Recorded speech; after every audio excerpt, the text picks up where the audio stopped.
இன்றைக்கு நாம் தியானிக்க இருக்கிற வசனம் சங்கீதம் 24 5வது வசனம். அவன் கர்த்தரால் ஆசிர்வாதத்தையும் தன் ரட்சிப்பின் தேவனால் நீதியும் பெறுவான். அவன் கர்த்தரால் ஆசிர்வாதத்தையும், யார் இந்த ஆசிர்வாதத்தையும் ரட்சிப்பின் தேவனுடைய நீதியும் பெற முடியுன்றது தான் இன்னைக்கு தியானிக்க போகிறோம். இதில் இந்த சங்கீதம் 24:4 முந்தின வசனத்தில் பாருங்க, கைகளில் சுத்தமுள்ளவனும் இருதயத்தில் மாசில்லாதவனுமாய் இருந்து தன் ஆத்மாவை மாயக்கு ஒப்புக்கொடாமல் கபடாய் ஆணையிடாமலும் இருக்கிறவனே, அப்படிப்பட்டவன் யார்னா நீதிமான். அப்போ அந்த நீதிமான் கர்த்தராலே ஆசீர்வாதத்தை பெறுகிறான், ரட்சிப்பின் தேவனுடைய நீதியை அவன் பெற்றுக்கொள்ளுகிறான் பார்க்குறோம். அப்போ கைகளில் சுத்தம், இருதயத்தில் மாசு இல்லாமல் இருக்கணும், தன் ஆத்மாவை மாயையான காரியங்களுக்கு ஒப்பு கொடுக்காமல், அதாவது இந்த உலகம், மாம்சம், இச்சை, இந்த காரியங்களுக்கு தன் ஆத்மாவை அவன் ஒப்பு கொடுக்காமல் கபடாய் எதற்கும் ஆணையிடாமலும் இருக்கிறவனே நீதிமான். அப்படிப்பட்ட நீதிமானுக்கு கர்த்தரால் ஆசீர்வாதம் வரும், தேவனுடைய நீதியை அவன் பெற்றுக்கொள்ளுவான்னு பார்க்குறோம். பிலிப்பியர் 3:9 வசனத்தில் நான் கிறிஸ்துவை ஆதாயப்படுத்தி கொள்ளும்படிக்கு, இங்கே பவுல் அப்போஸ்தலன் எப்படி அவர் தேவனுடைய நீதியை பெற்றுக்கொண்டாருன்றது சொல்கிறாரு பாருங்க. நான் கிறிஸ்துவை ஆதாயப்படுத்தி கொள்ளும்படிக்கு நியாய பிரமாணத்தினால் வருகிற சுயநீதியை உடையவனாய் இராமல் கிறிஸ்துவை பற்றும் விசுவாசத்தினாலே வருகிற விசுவாசம் மூலமாய் தேவனால் உண்டாயிருக்கிறமான நீதியை உடையவனாய் இருந்து. அப்போ நியாய பிரமாணத்தின் நீதி அல்ல இல்லையா? கிறிஸ்துவை விசுவாசிக்கும், கிறிஸ்துவை பற்றிய விசுவாசத்திலே உண்மையாக இருக்கும்போது அவர்களுக்குள்ளே தேவனுடைய நீதி விளங்கும். கிறிஸ்துவுக்குள் இருக்கிறவன் எவன் என்று காணப்படும்படிக்கு நான் அவரையும் அவருடைய உயிர்த்தெழுதலின் வல்லமையும் அவருடைய பாடுகளையும் ஐக்கியத்தையும் அறிகிறதற்கும். அப்போ உயிர்த்தெழுந்த வல்லமையை பவுல் அறிந்திருக்கிறார். தேவனுடைய ஐக்கியத்தினாலே வருகிற சமாதானம், பரிசுத்த ஆவியின் பூரண நிறைவு, நிச்சயம், இதையும் அதை அறிகிறதற்கு அவருடைய மரணத்துக்குள்ளாகி எப்படியாயினும் நான் மரித்தோரிலிருந்து உயிரோடு எழும்புவேன் என்கிற அந்த தகுதியை அடைவது. இப்போ எல்லாருமே எதுக்காக போராடுறது இந்த உலகத்தில்? நாம், அதாவது கிறிஸ்துவர்கள், ஆவிக்குரிய கிறிஸ்துவர்களை குறித்து சொல்கிறேன், நித்திய ஜீவனை நாம் அடையணும். நித்திய ஜீவனை அடையணும்னா கிறிஸ்துவுக்குள்ள ஐக்கியப்படணும், அவரை அறிகிற அறிவிலே நாம் வளரணும். மரணத்திலிருந்து மரித்தோரை அவர் எழுப்ப வல்லமையுள்ள தேவனாக இருக்கிறார் இல்லையா? அப்போ அந்த தகுதியை நாம் அடையும் வரைக்கும் கிறிஸ்துவுக்குள்ளாக நாம் அவருடைய நீதி விளங்குகிறவர்களாக நாம் காணப்படணும். எபேசியர் 1:3 பார்க்குறோம், நம்முடைய கர்த்தராகிய இயேசு கிறிஸ்துவின் பிதாவாகிய தேவனுக்கு ஸ்தோத்திரம், அவர் கிறிஸ்துவுக்குள் உன்னதங்களிலே ஆவிக்குரிய சகல ஆசீர்வாதத்தினாலே நம்மை ஆசீர்வதிக்கிறார். அடுத்து நீதிமானை தேவன் எப்படி ஆசீர்வதிக்கிறாரா?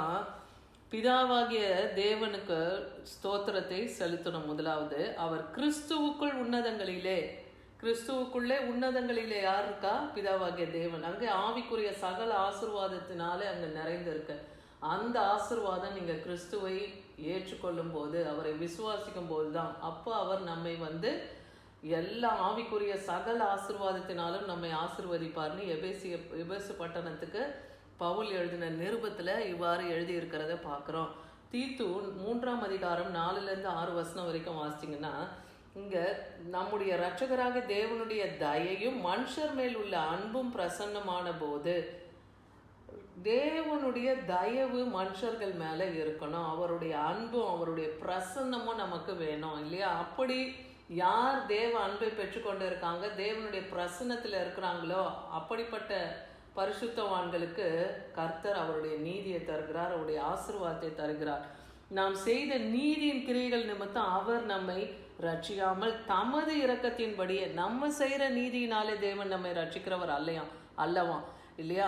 அவருடைய இரக்கத்தின்படி நம்மை மறுஜென்மமாகி முழுக்கினாலும் பரிசுத்த ஆவியினாலும் புதிதாக்குதலினாலும் நம்மை ரட்சித்தார். அப்போ பாவத்துக்கு செத்து நம்ம நீதிக்கு பிழைக்கிறோம். அப்போ நம்ம ஞானஸ்தானம் பெறும் பொழுது அந்த பாவத்தை அந்த தண்ணீரில் மூழ்கி எழுந்திருக்கும் போது அதை நம்ம முற்றிலுமாய் நம்ம விட்டு அகற்றுகிறோம்னு அர்த்தம். அடுத்து பரிசுத்த ஆவியினாலே நாம் நிரப்பப்படும் போது அவர் கிருபையினாலே நாம் ரட்சிக்கப்படுறோம், புதிதாகுகிறோம், நம்ம புதிய மனுஷனாகிறோம். பழைய மனுஷனை நம்ம கலைந்து போட்டு, பாவமாகி அந்த பழைய மனுஷனை கலைந்து போட்டு புது மனுஷனாக நம்ம மாறுறோம். தமது கிருபையினாலே நான் நீதிமான் ஆக்கப்பட்டு நித்திய ஜீவன் உண்டாகும் என்கிற நம்பிக்கை கொண்டிருந்த நம்பிக்கையின்படியே சுதந்திரத்துக்கு தக்கதாக பரிசுத்த ஆவியை நம்ம மேலே சம்பூர்ணமாய் பொழிய பண்ணினார்னு பார்க்குறோம். அந்த நித்திய ஜீவனை அடைவ அந்த நம்பிக்கையும் சுதந்திரத்தையும் நமக்கு எதன் மூலமா தராருன்னா பரிசுத்த ஆவியின் சம்பூரணத்தினால். பரிசுத்த ஆவி உங்களை நிறைக்கும் போது எது பாவம் எது நீதி என்பதை நீங்க அறிந்து கொள்ள முடியும் இல்லையா? அன்றைக்கு ஆதாமும் ஏவாளும் கர்த்தருக்கு கீழ்ப்படியாம அந்த புசிக்கக்கூடாதுன்னு சொன்ன அந்த ஜீவ விருட்சத்தின் கனியை புசித்த போது அவங்க நன்மை தீமை இன்னதென்று அறிந்து கொண்டாங்க. இன்னைக்கு நாம நன்மை தீமையை யார் மூலமா அறிகிறோம்? பரிசுத்த ஆவியின் வல்லமை நம்மோடு இருக்கும்போது நன்மை தீமை என்ன என்பதை பகுத்தறியக்கூடிய ஞானத்தை கர்த்தர் நமக்கு தருகிறார். அப்போ அந்த சம்பூரணத்தை, அந்த பரிசுத்த ஆவியின் சம்பூரணத்தையும் யார் பெறுகிறான்னா நீதிமானும் பரிசுத்தவானும் கர்த்தராலே ஆசீர்வாதத்தை பெற்று அவருடைய ரட்சிப்பினாலே தேவனுடைய நீதியை அவங்க விளங்கும்படியாக அவர் வைக்கிறார். ஏசாயா 46:13 பார்க்குறேன், என் நீதியை சமீபிக்க பண்ணுகிறேன், அது தூரமாக இருப்பதில்லை, என் ரட்சிப்பு தாமதிப்பதில்லை, நான் சீயோனிலே ரட்சிப்பும் இஸ்ரவேலுக்கு என் மகிமையும் கட்டளையிடுவேன்னு சொல்றார். என் நீதியை சமீபிக்க பண்ணுவேன் அப்படின்னா என்ன அர்த்தம்னா அவனவன் கிரியைகளுக்கு தக்க பலனை என்னோடு கொண்டு வருகிறேன்னு சொல்றாரு இல்லையா? ஆண்டவராகிய இயேசு கிறிஸ்து மறுபடியும் இந்த உலகத்துக்கு அவர் வரும்போது அவனவன் நீதிக்கு தக்க பலனை அவர் கொண்டு வர போறாரு. அப்போ அவர் நீதி சமீபமா இருக்கு, அது தூரமா இருக்குல்லன்னு சொல்றாரு. என்னுடைய ரட்சிப்பு உங்களுக்கு தாமதிப்பதில்லைன்றார். நான் சீயோனுக்கு ரட்சிப்பு, இஸ்ரவேலுக்கு என்னுடைய மகிமையை நான் கட்டளையிடுவேன்னு சொல்றார். இஸ்ரவேல் ஜனங்களுக்கு தன் மகிமையை நான் கட்டளையிடுவேன்னு சொல்றார். 1 பேதுரு 3:9 பார்க்கும்போது அப்போ யாருக்கு அந்த ஆசீர்வாதம், யாருடைய நீதி, தேவனுடைய நீதி விளங்குதுன்னு பார்க்கும்போது தீமைக்கு தீமையும் உதாசனத்துக்கு உதாசனத்தையும் சரி கட்டாமல் அதற்கு பதிலாக நீங்கள் ஆசீர்வாதத்தை சுதந்திரத்து கொள்ளும்படி அழைக்கப்பட்டவர்கள் என்று அறிந்து ஆசீர்வதிங்கள். அப்போ நாமளும் ஒருத்தரை ஆசீர்வதிக்கும் போது அவங்களுடைய தீமைக்கு உதாசனத்துக்கு மற்றவங்களுடைய காரியத்துக்கு நாம பங்கு போட்டு அவங்களை ஆசீர்வதிக்க வேண்டாம் இல்லையா? அதுதான் சொல்றாரு, தீமைக்கு தீமை உதாசனத்துக்கு உதாசனம் இதெல்லாம் சரி கட்டுற மாதிரி நீங்க ஆசீர்வாதத்தை சுதந்திரிச்சு கொள்ளும்படி இருக்காம எப்படி அழைக்கப்பட்டிருக்கீங்க, நீங்க தேவனால் அழைக்கப்பட்டிருக்கீங்க. உலகம் தோன்றுவதற்கு முன்பாகவே முன் குறித்து தாயின் கருவிலே நம்மை தெரிந்து கொண்டு பெயர் சொல்லி நம்மை அழைத்து அறிந்திருக்கிறார்னா நாம எப்படி ஆசீர்வதிக்கணும், மற்றவர்களை மனப்பூர்வமாய் ஆசீர்வதிக்க கற்றுக்கொள்ளணும். அதுதான் இங்க நமக்கு இந்த 1 பேதுரு 3:9 சொல்றாரு. அப்ப அவர் கர்த்தராலே, யார் நீதிமானா இருக்கிறவன் கர்த்தராலே ஆசீர்வதித்தியும் ரட்சிப்பின் தேவனாலே நீதியும் அவன் பெற்றுக்கொள்ளுகிறான்னு பார்க்கிறோம். இன்னைக்கு அந்த ரட்சிப்பும் தேவனிடத்துல இருந்து அந்த ஆசீர்வாதமும் அந்த நீதியும் நாமும் பெற்றுக்கொள்ளணும்னா எப்படி இருக்கணும்னு இன்னைக்கு போதித்த ஒவ்வொரு வார்த்தையின்படி கைகளில் சுத்தம், இருதயத்தில் மாசு இல்லாமல் இருந்து நம்ம ஆத்மாவை மாயக்கு ஒப்புக்கொடாமல் கபட ஆணையிடாமல் நம்ம ஆத்மாவை நாம் ஆதாயப்படுத்தி விசுவாசத்திலே வளர்கிறவர்களாய் தேவனுக்கு உண்டாயிருக்கிற நீதியை உடையவர்களாய் நாம் காணப்படணும்.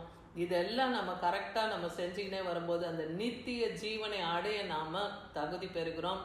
அதே போல் பரலோகத்துக்குரிய சகல ஆவிக்குரிய ஆசீர்வாதங்களையும் தேவன் நமக்கு கொடுத்து நம்மையும் ஆசீர்வதிப்பார். ஆமென்.